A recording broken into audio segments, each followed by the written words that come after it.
Alrighty, I'm ready to go. Okay. Oh, son of a bitch. Doing it to me again.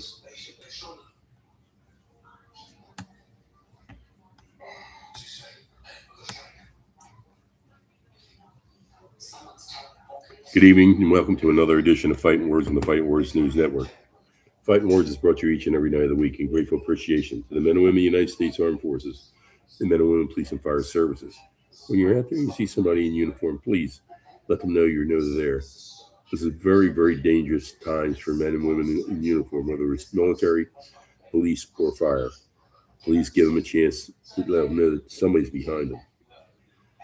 Caden, today was the class of 2026 induction to the Florida. Yeah, he's coming on. Hold on. Yes, sir. I'll bring you right in. Hey, okay, thanks. Caden, we're joined by the illustrious Zito. See, I was just saying that today was the Florida Boxing Hall of Fame induction. It was really something. I got a chance to meet Jab Judah, Tank Sherman, Lou DiBella, and of course our boy, Mr. Jesus Christ, I'm losing it here, guys. Bernard Fernandez. It was a tremendous day. The people that run the Hall of Fame do a fantastic job. There's a cocktail party on Friday night so that the new classmates can meet. Then there's classes, and there's a 4 3-rounders in the afternoon on Saturday, and they break that down and have a nice dinner. And it was then on Sunday had the induction and cake. So it was really a great day. Bernard did a fantastic job up there and talked an awful lot about boxing and boxes he knew and he had worked. And you could just see the people in awe of him. When we left him about 2 o'clock, there were people coming over just to shake his hand. So congratulations to him. Well, Z, I'm going to put you right to task here. If I can breathe. Tank Davis and Floyd Schofield. First of all, I would like to say, love to be back, and congratulations to you too for being there, for attending, and you are definitely a part of that too, Mr. Frank Carroll. So you just want everyone to know that you deserve your credit too.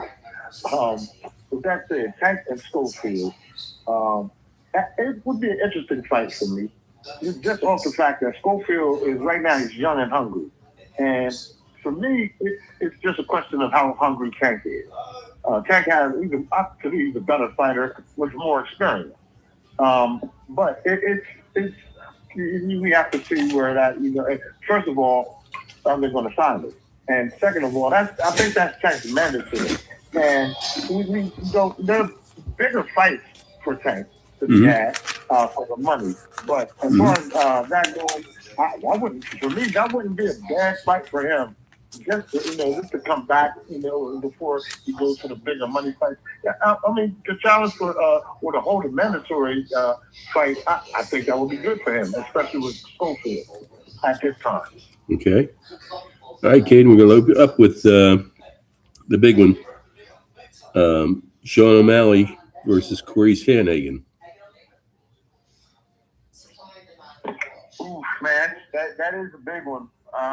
Is that signed, locked and loaded? Yeah.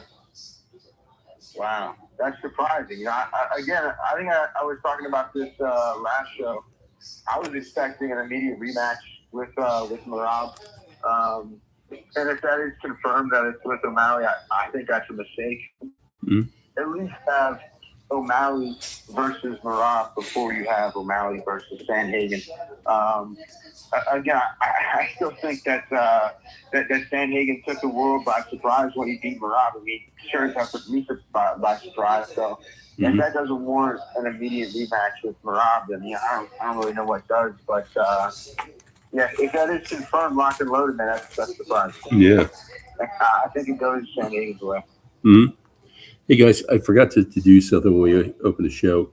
Um, everybody knows that Tony's wife is she's sometimes has some illnesses.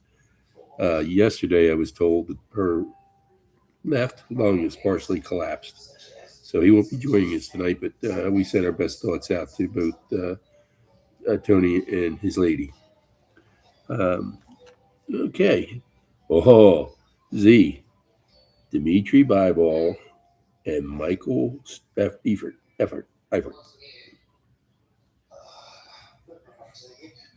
Um, is that the fight that just happened, or Yeah, it just happened last. I think it's last night. That. Yes, yes. Dimitri Bivol, it looked like a tune-up fight. It was a tune-up fight against Eifert, if I'm correct. And Bivol dominated. He essentially dominated to a unanimous decision. He didn't look a step off. He looked like a normal Bivol. Looked like he was taking his time. It looked like he may have tried to finish Eifert off a few times, but he more or less kind of stepped back and put it on cruise control like Bivol normally does. Have you talked with him talking about fighting Benavidez, but I don't see that happening. I don't see, because that would require Benavidez to move back down to light heavyweight, and I don't think he can make that weight effective. Mm-hmm. Kane, you think anything on that one? I do not. Okay.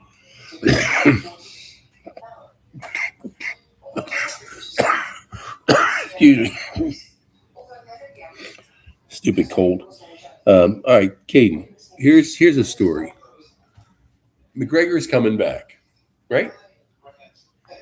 Is he coming back because he needs the money, or is he coming back? I know it's a tune-up with Max Holloway before Pacquiao.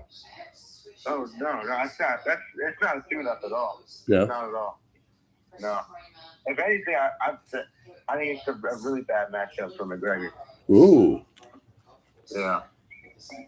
What you want to? Who's he supposed to fight? He's fighting Max Holloway on his first fight back in the UFC, and the reason why he's not doing it for the money is because he's fighting in the UFC. You know what I mean? If he needed the money, he'd still box Jake Paul. Yeah, like he can put that together in a second and make, like the most money out of anybody that's ever fought Jake Paul, because he's promoted like nobody else ever in the world would. So there's that, which is why I don't think he's coming back to fight Holloway for the money. I think it's just it's the sense of confidence that he has. McGregor has that moxie, and that's something that's carried him throughout his entire career. Got him that money is because he's got undeniable moxie.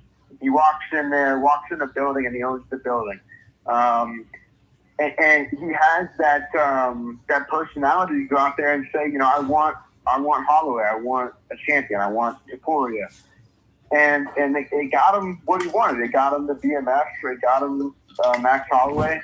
So, I mean, however that fight plays out, if he fights Pacquiao afterwards, I wouldn't be too surprised. But if you were doing it for the money, I'd say he fights Pacquiao now instead of fighting Holloway. But if you were to ask me how the Holloway fight goes, I think Holloway puts him away in the first 2-3 rounds. Yeah. Okay, you think it? What do you think, Z? First, is he talking about fighting Max Holloway in a boxing match? No, this is UFC. UFC. He's already locked and loaded. He's already back. Yeah, that was my mistake saying Pacquiao. I'm ahead of myself. It should be Mayweather and Pacquiao. Yeah. first of all, we're talking about Conor McGregor, so it's. I don't even know if they're even going to have that fight. Just already Conor is already signed. Yeah. And we're still talking about Conor. That's the only thing. He hasn't been the most credible guy as far as this is character to a degree. His outside the octagon character, he can be that guy who doesn't show up or does something to mess the fight up. Well, outside of that, that is probably the worst matchup Conor could take to me. Just you don't take a guy who's right now championship relevant and after this long layoff, and you haven't, you trying to switch from boxing to MMA. That's not gonna, that's not, you're not focused on fighting either, as far as I'm concerned. Mm-hmm. So to go and fight somebody of that caliber, that's just ludicrous to me, to be honest. Somebody the other day was talking to me about this fight, and they were saying, "Oh, don't you think that McGregor has a better chance? They're both old, and McGregor hasn't been fighting people." I'm like, "No, that's not how it works. For the past 5 years, Holloway's been fighting champions. He's been fighting nothing but world champions, and iron sharpens iron. It's not like you can take 5 years off and you're fresh. You know what I mean? You got to stay in it. And what is Conor McGregor been doing? He's been partying it up. He's been beating cases in the courtroom. That's what he's been fighting for the past 5 years. So I don't think this is the worst matchup for Conor. When he came back the first time after his 2-year layoff, he fought Donald Cerrone, and that was the perfect comeback matchup that he could have. And he was in better shape then than he is now. So it's just, how do you think it's going to play out against Holloway? You're going to get destroyed. You're going to get smashed up, man. Mm-hmm. Yeah. Okay. All right, Z. All the trades are saying that Mayweather's money manager took off with $175 million. Then the next day, you see in the paper that he's being sued for non-payment by his baby mama for non-payment of support for over $1 million. He already has jewelry problems. Now he's going to be fighting Manny. If he fights Manny, because that hasn't really been signed yet, but it's just still in the talking stages, like we did, 3 or 4 years till they finally did. If he fights Pacquiao, what's your story? What's the story? First, I don't think that he should fight Pacquiao. Just same analogy, same almost situation to me as Conor McGregor coming back to fight Max Holloway. Max Holloway and Manny Pacquiao are roughly around the same kind of places in their career to a degree. They're both high levels. They're both championship levels. They might not be able to beat the top champions, but they are there, and they're championship levels. Mm-hmm. So that's a little hard to go ahead and deal with. As far as Floyd not being active, and basically now as far as his money troubles and everything, that I don't know too much about that. I can't speak as far as that's concerned. Mm-hmm. But that's I don't think that's a reason to go and fight Pacquiao. Mm-hmm. I mean that's I don't. Maybe that's the biggest amount of money out there, but that's going to kill the mystique to me. It's going to kill that Floyd Mayweather legacy if he loses to Pacquiao. And to me, he will lose to Pacquiao bad.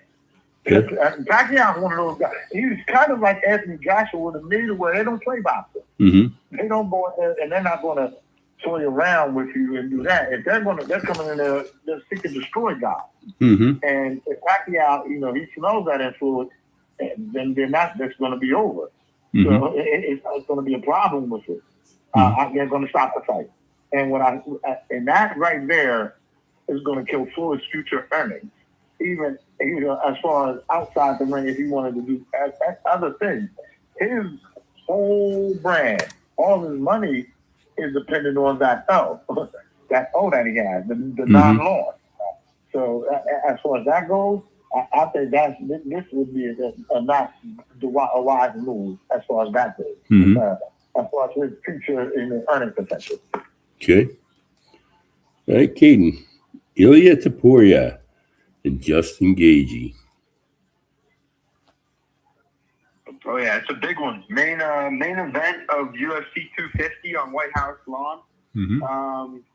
And I was thinking that, man, it's a perfect fight for 250.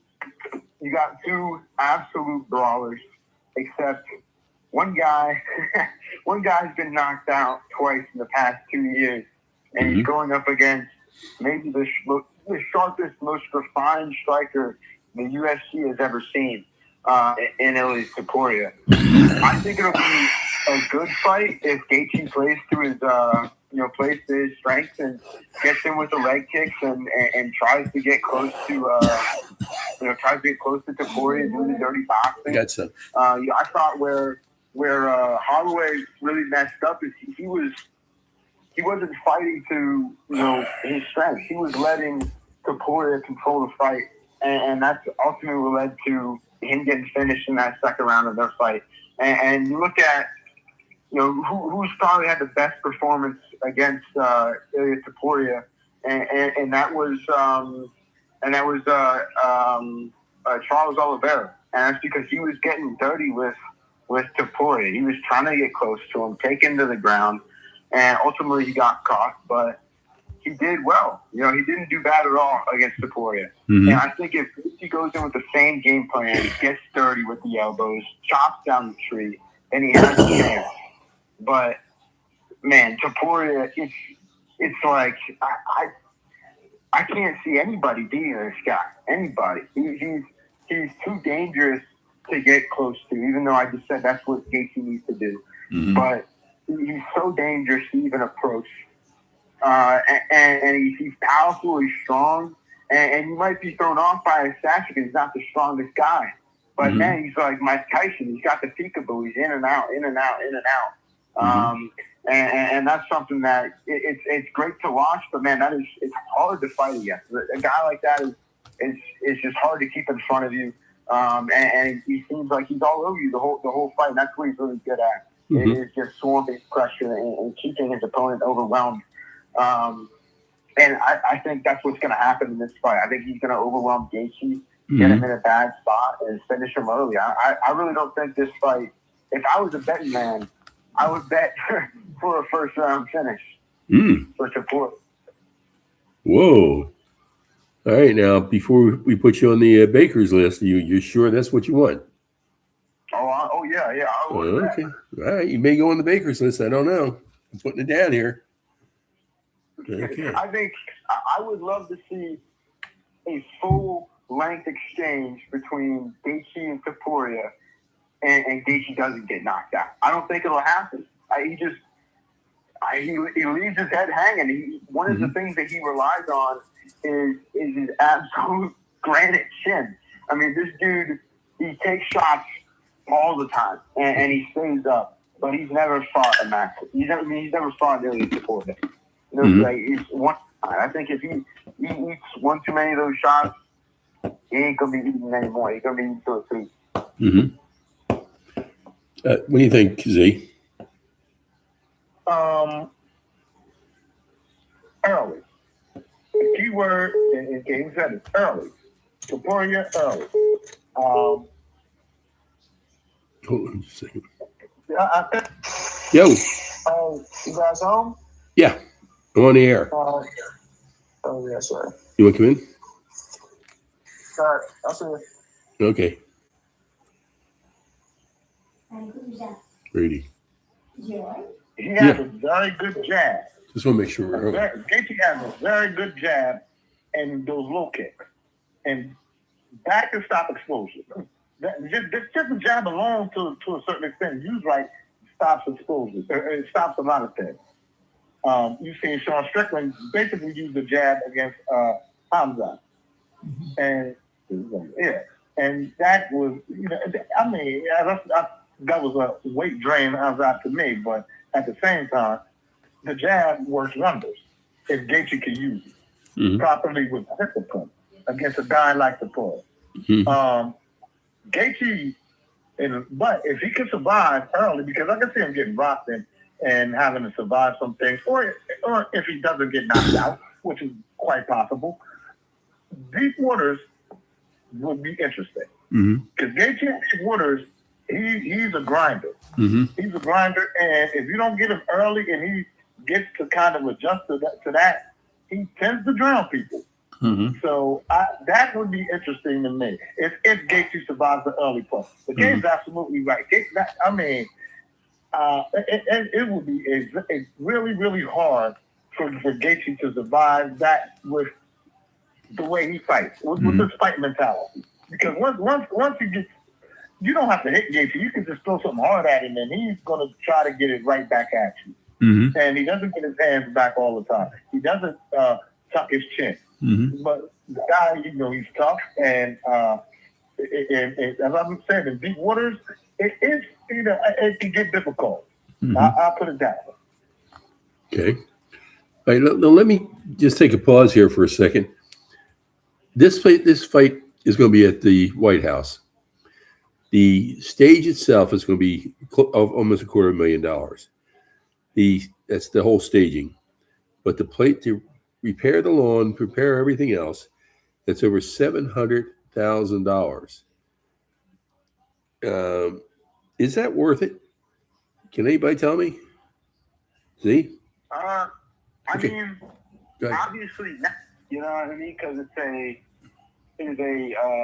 UFC fight, and me, you, and you are paying for it.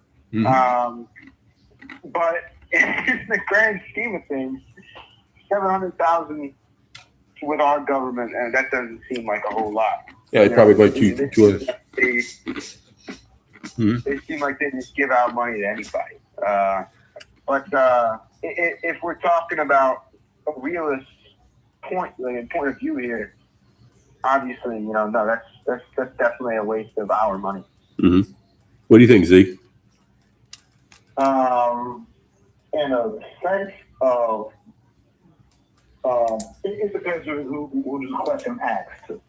I mean, it depends whose money is being spent. That's out of their care. But as far as a business thing, I would ask Dana White that question.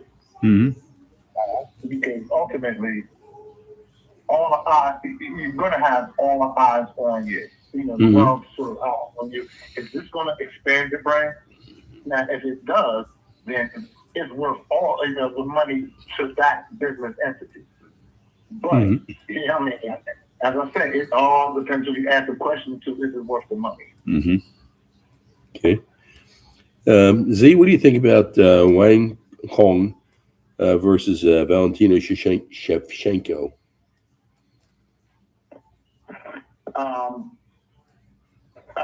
Who versus Shevchenko? Wong. I don't know so much about the opponent, but I love to see Valentino fight. I love to see Valentino fight.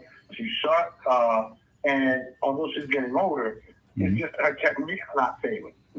She still has that technique. And it's so it's going to seem like to me it's going to take somebody young, athletic, and with just a good technique to beat her right now.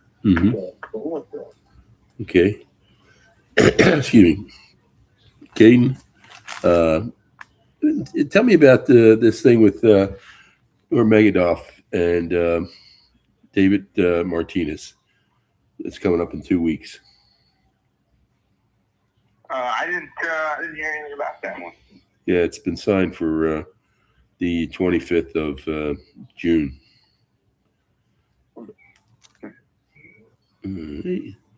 We'll put you down here for one pie. Yeah. All right. Here we go. Somebody tell me, Mr. Johnny Football now wants to be Mr. Johnny UFC. Good, bad, ugly. He did win his first one. Good, bad, or ugly? I saw it was an MMA match against some overweight, out of shape sports betting YouTuber. I mean, I don't think it's that big of a feat. You know, he is at least a former professional athlete, no matter how much damage he did to his body when he was an athlete. But I wasn't really expecting his opponent Bob Menery to come away with the win. I saw a couple of the highlights, and the guy who he was fighting was like Nate Diaz out there. He was just walking around getting his butt kicked. So I wasn't too surprised about it. But man, I love me some Johnny Manziel. I do. I gotta be honest, man.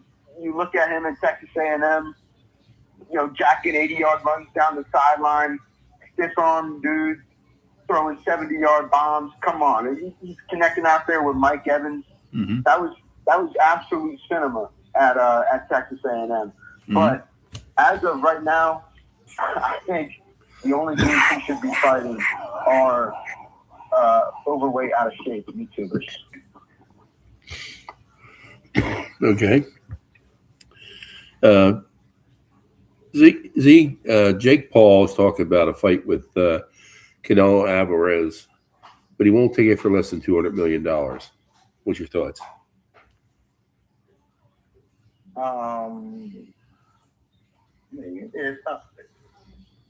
He's a promoter.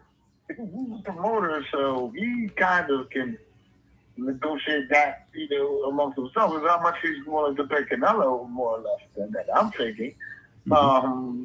But Jake Paul, it's a lot going to be circulating about him fighting, this and that. We still have to see if he's going to be medically able to fight after the broken jaw that Joshua gave to him. But outside of that, Canelo has to worry about fighting mobility coming up soon for the I think it's the win title. So yeah, he has to worry about that one right now. Mm-hmm. So as far as that goes, Jake Paul's going to float it out and all that. He needs to stay relevant right now, while he's not fighting. Yeah, we were on a couple of weeks ago. I had picked up from both the New York Post and from Boxing 24 that his doctor says he can't fight anymore. Yet he's going to go in there. It's sort of like a Jab Judah thing where he fought, and then got hit in the brain, got jarred, and then he was out. I met Jab today. He's a very nice guy.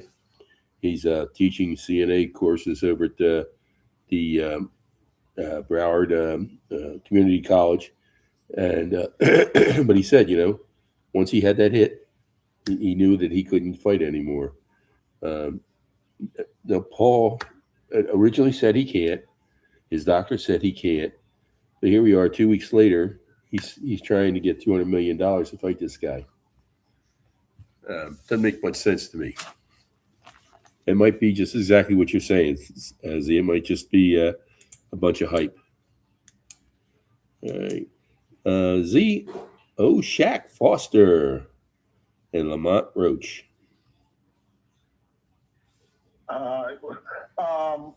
We're going to see.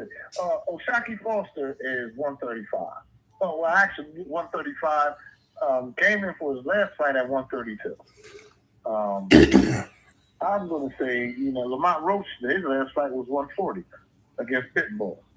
Lamont Roach right now has the edge on experience and weight. But I'm going to say it depends on where that fight's going to happen. Can Lamont Roach make it to 135 and still be effective? He fought Tank at 135 and was effective. He fought Isaac Cruz at 140, and he did pretty good. Mm-hmm. I mean, I thought Cruz won the fight, but he held a good account of himself. Mm-hmm. That said, I'm going to say I'm going to give the edge to Roach.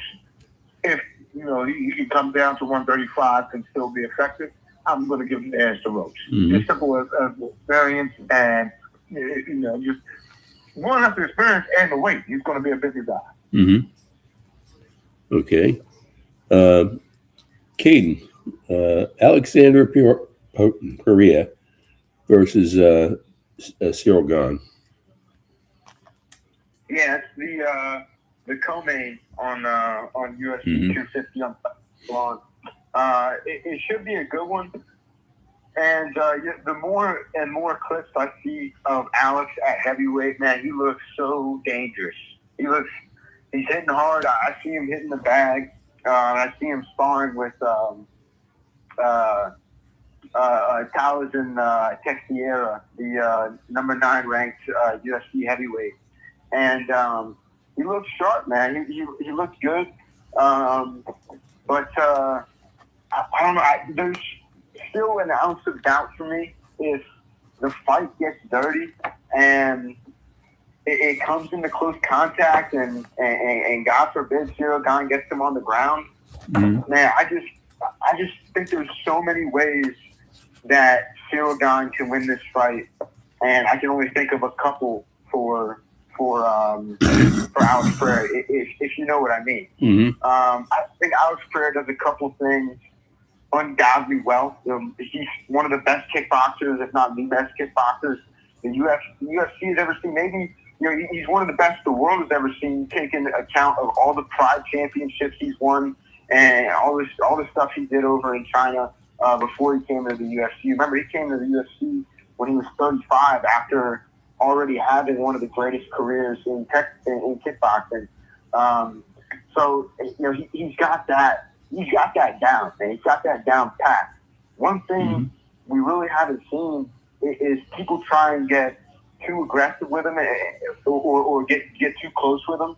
And we saw it a little bit in the Magomed and Goliath fight, and he lost that fight. And he looked really, really bad in that fight. And that's something that people don't really talk about is he got slowed down. I think his stamina just isn't fit for the wrestling and grappling aspect of it. We saw him grapple and get in the clinch with Magomed the entire first round, and in the second and third round combined, he threw 20 strikes. He threw 20 strikes and landed 10 of them in the last 2 rounds of that fight. It was completely. It was like he just shut down. You know what I mean? He was completely winded. And I think if Cyril Gane can get him to that state, drag him to deep waters, and just overwhelm him, then I think we're looking at a Cyril Gane victory here and an upset.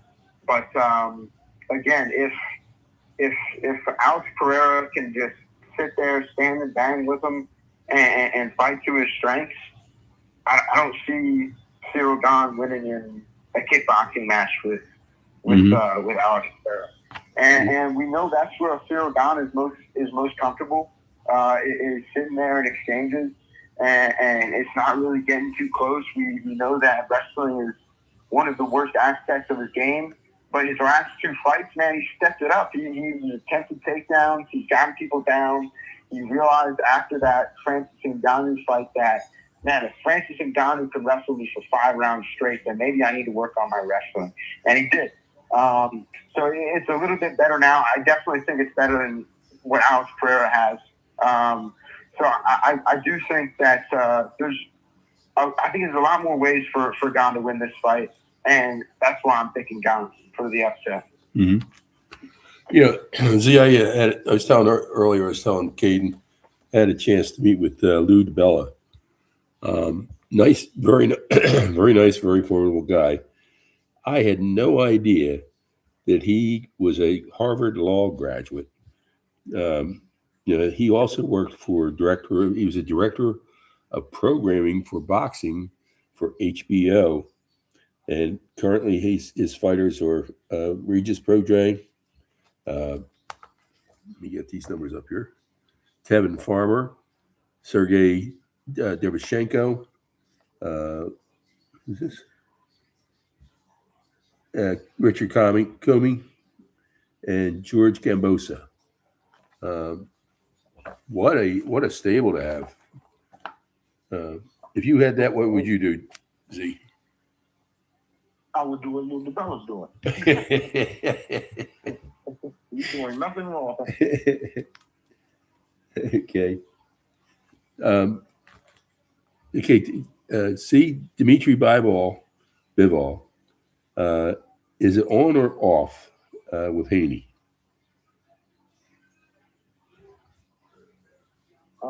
With who? Haney. Oh, I don't know. I don't know.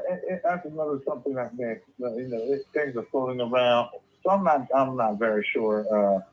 Exactly who's on and off, and that's their sign. I hear people talk to each other, and you see guys talking. We can make it happen. We can make it happen, and next thing you know, nothing's happening. So that's yet to be seen. Okay, that's more like what Ty used to talk about, the business of the business.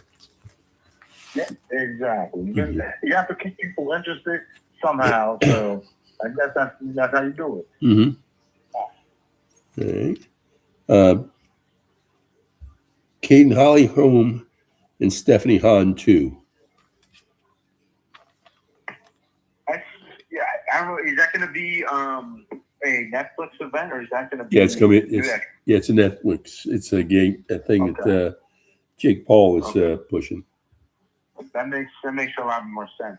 So I was thinking, UFC. I thought she was done in the UFC. But yeah, I mean, good for her. Go make her money. But again, she hasn't fought in a year and a half in the UFC. So I guess I can't really talk about who's going to win that fight. I don't think. Mm-hmm. But I mean, I would love to see Holly Holm come in with a win and a nice payday. Okay. What do you think, Z? Holly Holmes is another one who's transitioning. She went to boxing, kickboxing for back to that for maybe a fight or two, if I'm correct. Mm-hmm. And I'm always scared for that, especially when you're older. You start doing that. It seems like you got to almost, I don't want to say lose interest, but you're not focused as much when you go back to boxing or mixed martial arts. You're not focused as much when you came from the other. Mm-hmm. So I'm always a little leery about that. I did want to say something about the Cyril Gane and Pereira fight. And I agree 100% with what Caden said. Except for one thing. There's just one thing, and that always kind of scared me, and it's Cyril Gane under the bright light. As good as Cyril Gane is, it's always the big fights. It seems that something comes up short with him. Something always comes up short with him. And I'm pretty sure that Tom Aspinall fight, it would have happened again. So it's just that aspect. I don't think Pereira is he's a big guy, but I don't think he's a true fighting heavyweight. So I do think that, if Cyril Gane gets skin to skin, gets his hands on him, Pereira has problems. Mm-hmm. But Cyril Gane under the bright lights, for some reason, he's going to make that mistake, leave his chin out there, stay trying to exchange for too long, stay in that long punching and kicking range of Pereira. I mean, I just don't know about Cyril Gane when it comes to that. Mm-hmm. I mean, but as far as skill and on paper, I definitely agree with Kid. Mm-hmm. I 100% agree with you. I was one of those guys I thought he was going to go in there and beat Francis Ngannou. And for a little bit, when it was on the fight, when it was on the seat, I didn't think he was doing too bad. And then I saw Francis Ngannou tear both his ACL and his MCL, and then wrestle for 5 rounds straight and absolutely dominate. It was that was the most insane performance I've ever seen out of a fighter. So I think, yes, he doesn't perform good on the bright lights, but I also think, look at who he's fought against on the bright lights. He's fought only the best. Mm-hmm. Okay. All right. Now moving towards the bright light. What happened that Aspinall was not invited to Washington? He's all upset about it. And he still, I guess, is on suspension. What give us the update on that. He's on, Go ahead. I know that there's promotional issues also with Aspinall, because if I'm correct, he's has a contract with Eddie Hearn, famous for boxing promoter. and that is, they want more money for the fight, and that's going to always cross with Dana White in the UFC. So I know that's an issue, but I'm sorry, that's the part I missed out. Okay, that's good. I also know that right now, or as of right now, he's on medical suspension. Yeah. Because after that the Cyril Gane fight, he got a straight pinky to the eyeball, and they had to do surgery on his eyeball. So he's been on like medical suspension for the past since that fight or since the surgery. Mm-hmm. Okay. David Benavidez is coming to the end of his contract. He's going to be a free agent. Is that going to work for or against him? It should work for him. I mean, anytime you're a free agent and undefeated and that big damn guy, and they're calling you the boogeyman, and you're a free agent, well, whoever has you needs to resign. I mean, that would be the wisest part. But he's going to get what he's demanding. Apparently, I'm going to say it that way. Just because, whoever right now he's. They're almost trying to line up fights for him to kind of see what weight he's going to be. That's what it looks like to me. Looks like the floating ideas out with cruiser and light heavyweight to me. I don't think he can make light heavyweight effectively, but if the money's there, I can see that happening. So, I mean, but as far as that goes, I don't. David Benavidez, he's gonna. I mean, he's the boogeyman. And anytime you're the boogeyman, this is boxing too. So anytime you're the boogeyman and you're a free agent, then you're going to get paid. Mm-hmm. You're going to get Okay. paid. Caden? Yeah, is it Yang? I was thinking about Benavidez the other day, and this is really fortifying the thought in my head that now I feel like you look at this guy, young Mexican fighter, you need to start bolstering the hell out of this dude's name and turn him into some sort of like face of boxing. I think you look at the names that a lot of people know right now in boxing, they're all aged, at least from my point of view. I look at people who were the faces of boxing for the past 10, 15 years. Canelo, Tyson Fury, even like Usyk and all these guys. I don't know how old David Benavidez is. I think you can correct me, I think he's younger than 20 or maybe younger than 30. Yeah, but I think he's maybe like 20, maybe mid to late 20s. Yeah, I feel like this is just the absolute perfect time to bolster the hell out of this dude's name, and he could be like the new face of boxing. You got this new contract lined up for him, undefeated young guy. Why not him? He looks like he's got the moxie, and I feel like when I'm scrolling, I have to go look up stuff about Benavidez. It's never popping up on my feed or anything like that, and that's one thing that's always seemed weird to me when I think about a guy like that, David Benavidez, because I mean, he seems on top of the world right now. You look at his record and the stuff that he's doing, but I just feel like I don't hear the name enough. Mm-hmm. And I'm gonna give you probably a reason why, and maybe you can help me out with this also. When you look up on your feed, you're looking at guys who usually clashing with each other, and they competed exchange here and this and this and that. And David Benavidez isn't that kind of guy. He's the kind of guy who goes about his business, and I mean, he destroys in the ring. And he usually lets his fist do the talking. So I mean, that's the way that's what I usually see when I'm trying to look up stuff. Mm-hmm. Okay. Caden, your boy Volkanovski in Evolov coming up. Yeah, it's one of these fights that just it scares you. You're looking at it as a Volkanovski fan.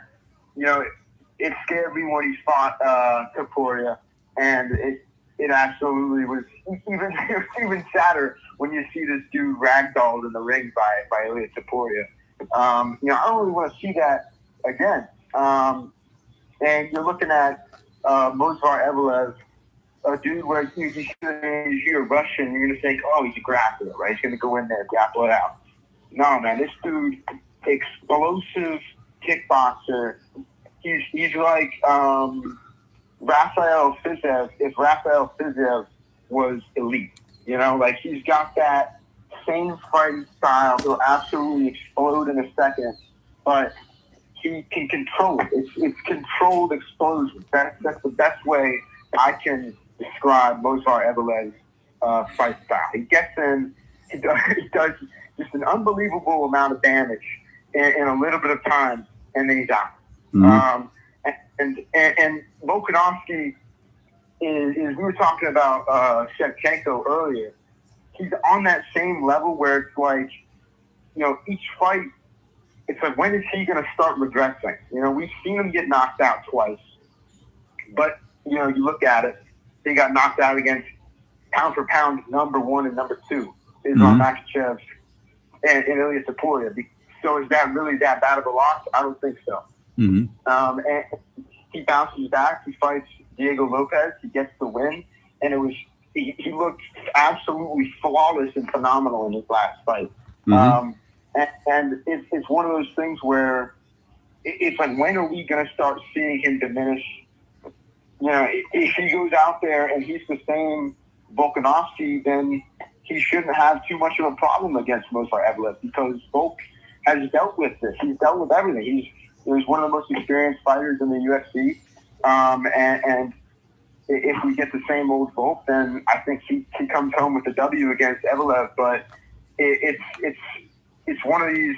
He's one of those fighters where it's like a ticking time bomb. I don't know when, you know, we're really going to see a hard decline. Mm-hmm. What do you think, Z? I 100% agree. The moment he's a guy who's kind of explosively technical too. And when you have certain techniques and you know how to fight, then your career have a little bit more longevity. But taking time bomb is a very correct analysis. I mean, nobody beats age. Nobody beats age, and whether you get not slow or it happens in one shebang, it's going to happen. So I mean, just hope that he doesn't get hurt. When it happens. But I think this is a fight to where it can get that. Okay. Z. Arthur Beterbiev and David Bivol 3 in Russia. Your thoughts? That'll be big over in Russia. Mm-hmm. And each has a victory over the other one, so I could, theoretically you could have that. But I don't know if both guys really. There might be other fights that these guys will have. I don't know if they're interested in seeing each other again. Mm-hmm. And it's rare I say that, but I don't think I think these guys are pretty. They're pretty good. It's mutual, kind of a mutual thing where there's either bigger money or easier money for either one of these guys. So I don't really I could, that would be the logical fight, but I don't know if either guy really wants that fight. Mm-hmm. Okay. Caden, we got. Let me see what we got here for you. Sean O'Malley and beat Samuel Yarden. What do you thought? What was your thoughts on that one? Sean O'Malley beat who? Yarden. Oh, I didn't see that one. Okay. Oh, do you hear that? See, he came unprepared for this evening. That'll be 2 pies. I see here. 1, 2. You ready for that, Caden? You got room for all that pie? Load it up, brother. Load it up. It happens with me sometimes. Yeah. All right. How about Figueroa and wait a minute, hold on here. I don't have my glasses on like a stupid idiot. Delvin Figueroa beat Umar Nurmagomedov. Caden. Umar Nurmagomedov. Yeah. Huh. I didn't see that one either. That must have been in PSL. I believe that's where Umar is now, or I mean Bellator. Mm-hmm. And correct me if I'm wrong. I don't know if anybody knows the truth or behind this or not, but I'm pretty sure he was welterweight champion in Bellator, and I'm also pretty sure that he was undefeated. So if he lost, then that's a big one. I think I know what you're talking about too. I saw a clip of him getting knocked out, and Khabib was always in his corner since one of his cousins, and it is just an absolutely brutal knockout, like one of those where you get knocked down and then it's just a hammer fist right down when it gets on the ground, and Khabib is it's right in front of him, and his head is in his hands. It is a brutal moment. Okay. Let's see, Z. Ryan Rosnicki and Chris Billiam Smith. Yeah, I'm not familiar with either of those two fighters. I'm sorry. Ooh, do you hear that, Caden? Caden, do you have Tony's number? I do not, but we can call the Baker. Damn right we will. Yeah. All right. Okay, then how about Keyshawn Davis and Albright? See? They had a rematch, and it was a good, entertaining fight. Kind of went the same way the first fight went to me. Keyshawn Davis won by unanimous decision.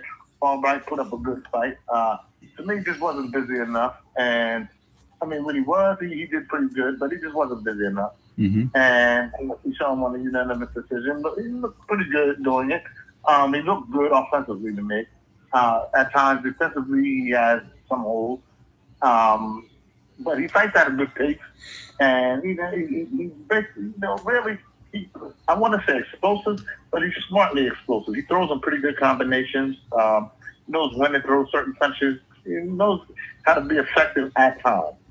So we're going to see how he grows and matures, and especially when he steps up his level. So, okay. Caden, how about Islam Makhachev and let me get this thing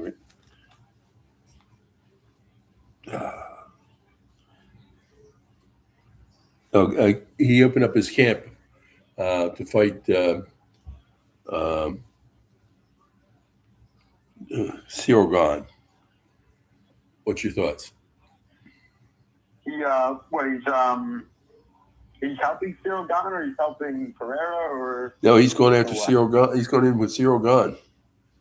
Oh, that's not true. Okay. Yeah, that's just talk. All right, you want to explain that? I mean, you know how it is, man. They'll say whatever. I'm not. I wouldn't be surprised if maybe the headline you saw was him opening up his camp to help either Alex Pereira against Cyril Gahn, maybe help him with his wrestling, or he's helping Cyril Gahn. Vice versa. Yeah, Cyril Gahn with his one of the two. Yeah, that's what I would imagine. Yeah. That's not a bad guy to have helping with your wrestling, though. Not at all, man. And, we've seen it time and time again. Guys who go over there and they train with these Dagestanis, man. You go up in the mountains, it's high altitude. There's nowhere. These dudes are running around wrestling. I saw one video. I believe it's Camp Eagle is the name of their camp, because it's Khabib's camp, where he has like his 50 students, and they're just running through the Caucasus Mountains, and they're way up, thousands of feet up. So there's, they're training in low oxygenated environments, and they go in and they wrestle. And these dudes they're throwing up. You look at the floor, and it's just these dudes are just living, walking stack infections. I mean, that's how hard these guys are training. And you see it when they fight, man. They're just relentless aggression, and they don't stop. Mm-hmm. Okay. Well, there's something about they opened up a camp over there last week. And it was one of those things where they fight the bear. And the bear won this time. Was beating the hell out of somebody that had to shoot the bear. I don't know how true that is. Yeah. I know I saw a picture of there's a picture floating around, real picture of Khabib. I think he's like 5 years old, and he's next to a baby bear. He's like wrestling around with this little baby bear. But a full grown bear, I think again that might just be talk coming out of the camp. I don't know how true that would be. Okay. Z, what do you think about Stephanie Hart and Holly Holm too?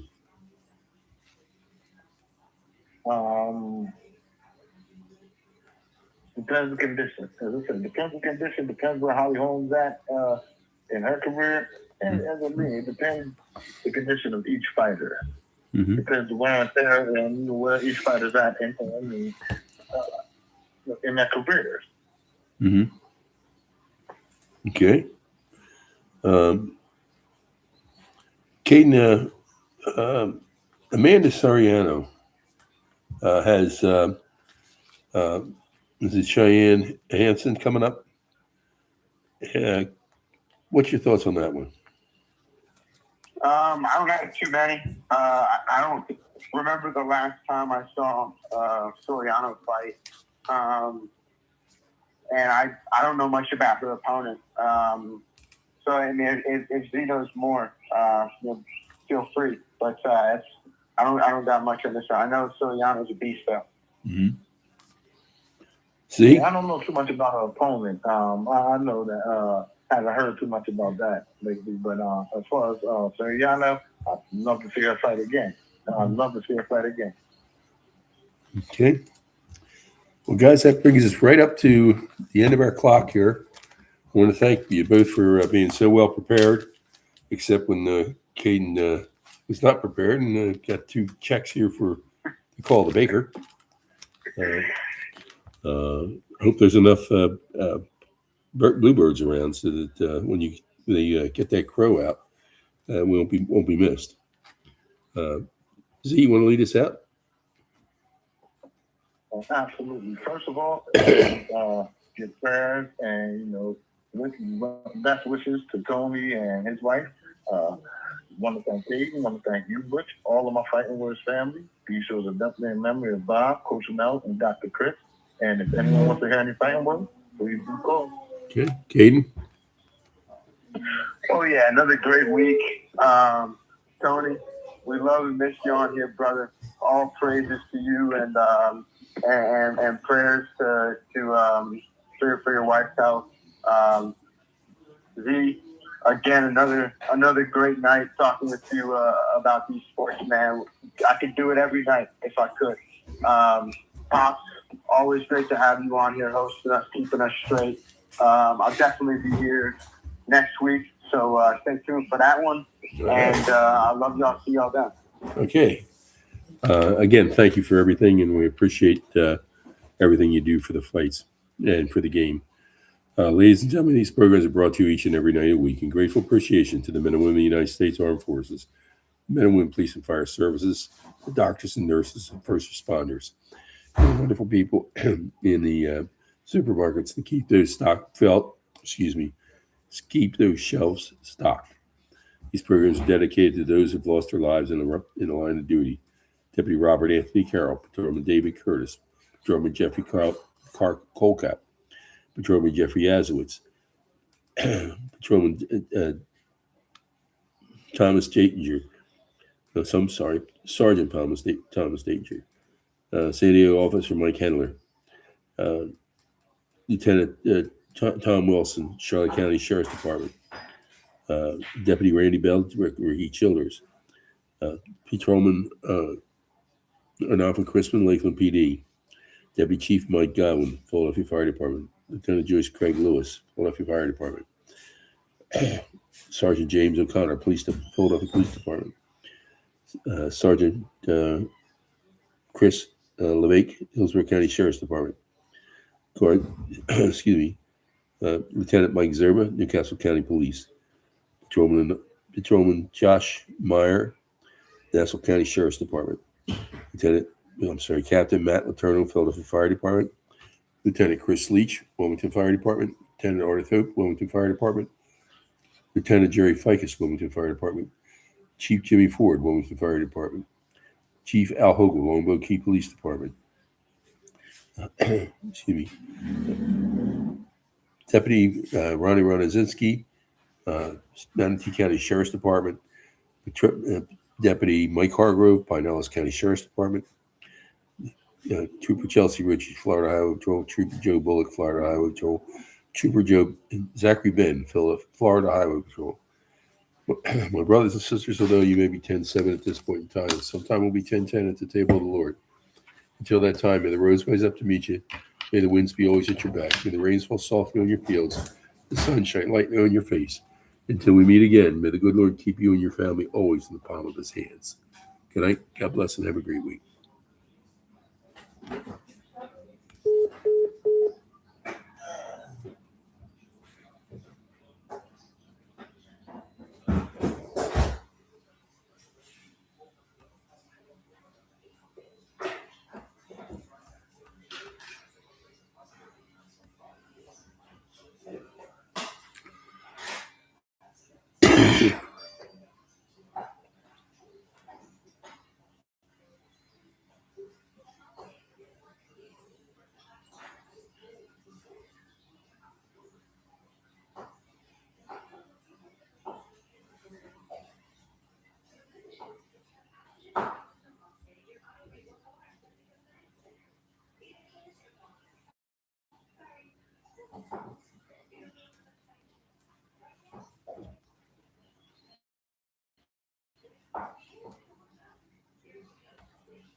Whoa.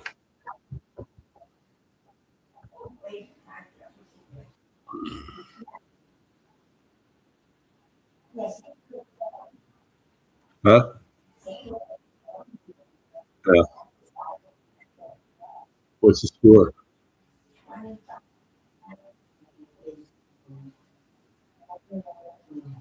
Mm.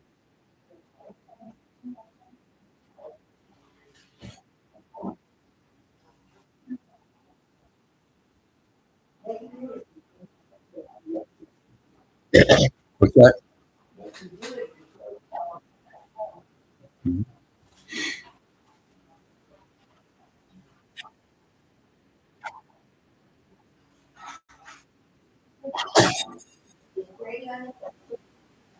What's that? No, he wasn't on. He just called to see if we were home. He just called to see if we were home. I don't think he'd want to be on.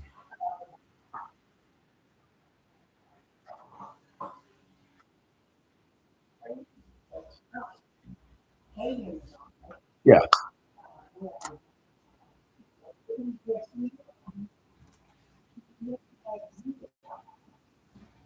Yeah. Kate and Z were the only two on tonight. Kate and Z were the only two on tonight.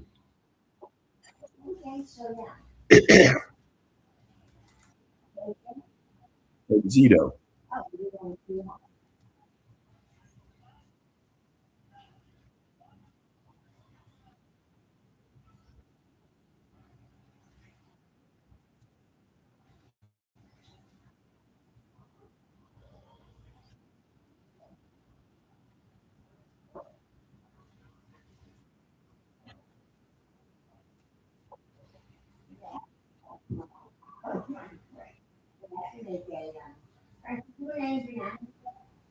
All right now. Thank you.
What are you talking about? Oh, I see.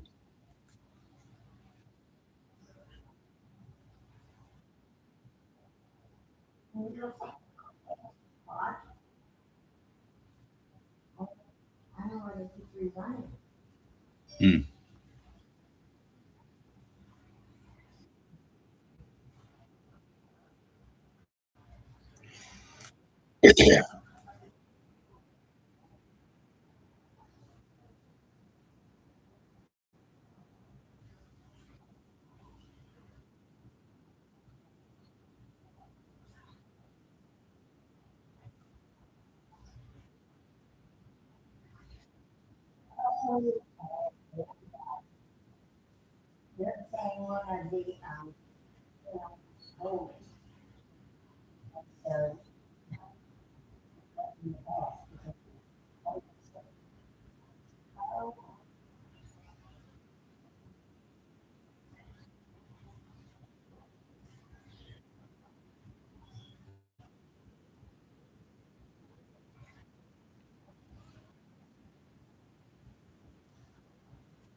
Yeah.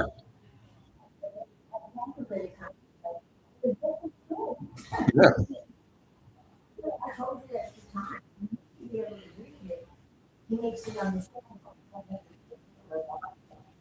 I told him that when I was talking to him months ago. But you telling him made his day. He is.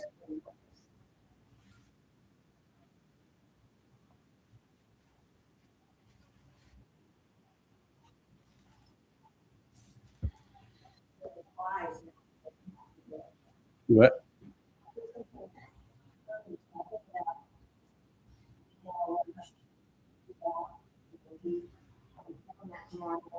Yeah.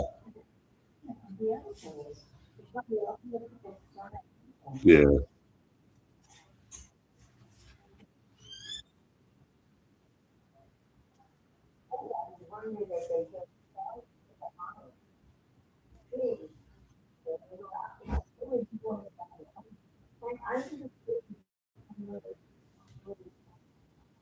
I'll find it. Just put it anywhere. I'll find it.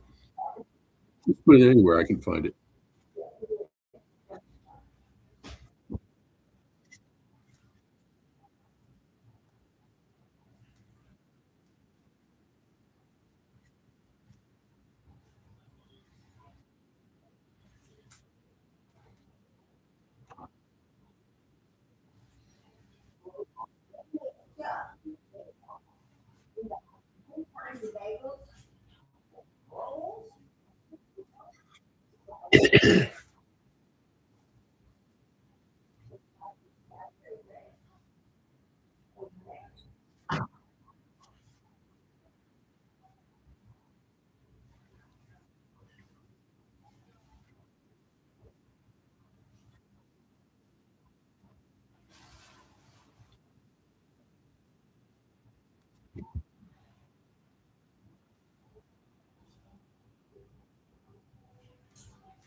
Hello?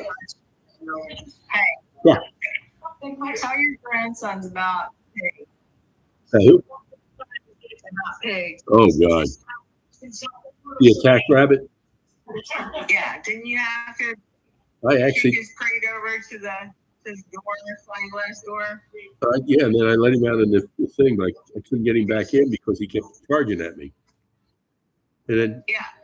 I finally got him in there and closed the door fast. And I put it out in the hallway, and Frankie Dog wanted to see what it was, and he jumped at Frankie Dog, and Frankie Dog ran the hell out of the house. And didn't like run like a dog, like Yeah, he'd run it, and when he run at you, I never heard that from a rabbit. yeah. I told him that he would chase Bobby through our apartment. Oh yeah, Bobby get home from work. yeah. Somehow Bobby would get him in the bathroom and just close the door. You know? Yeah, and it shot all over the bathroom. Yeah. So I would have to go and clean up every other how much do you think Pig weigh? I think Pig weighs at least 30 pounds. 25, 30 pounds. Yeah, at least 30. Yeah, for a rabbit. I mean, he was the biggest rabbit I've ever seen. Yeah. So, all right. Okay, I love you. love you too. Yeah, Katie did a great job tonight. I heard. Yep. I hope whoever's wife is okay. Yeah, Tony. Yeah. Yeah. Okay. All right. Love you. I love you too. Tony's wife had her lung had collapsed. Tony's wife's lung collapsed yesterday. Tony Hendrick, he's on with us also. Yeah. I guess she's in the hospital now.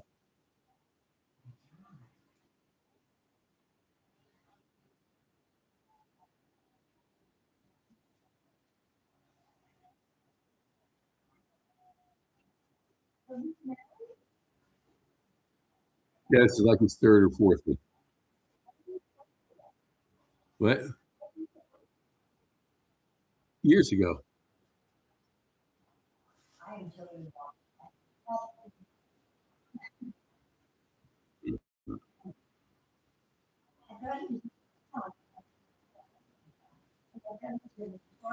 Mm-hmm.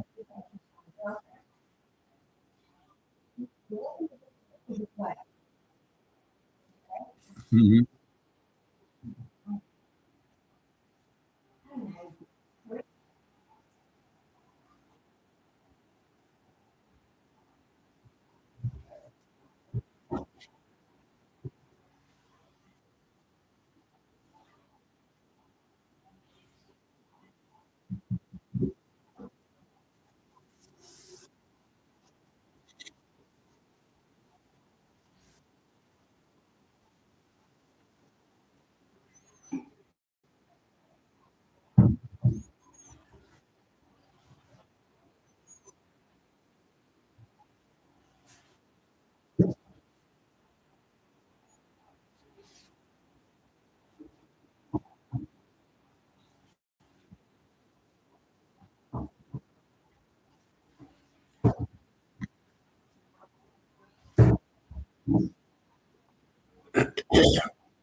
Right?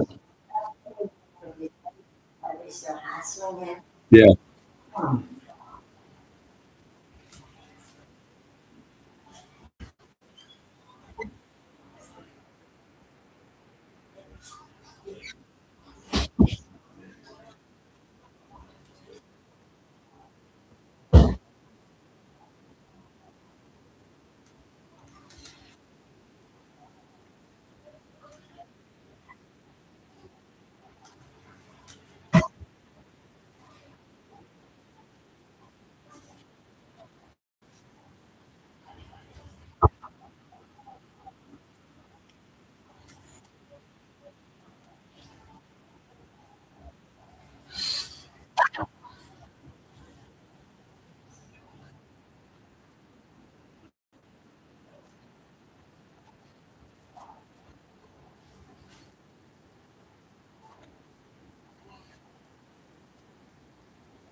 This is what happens to your body fat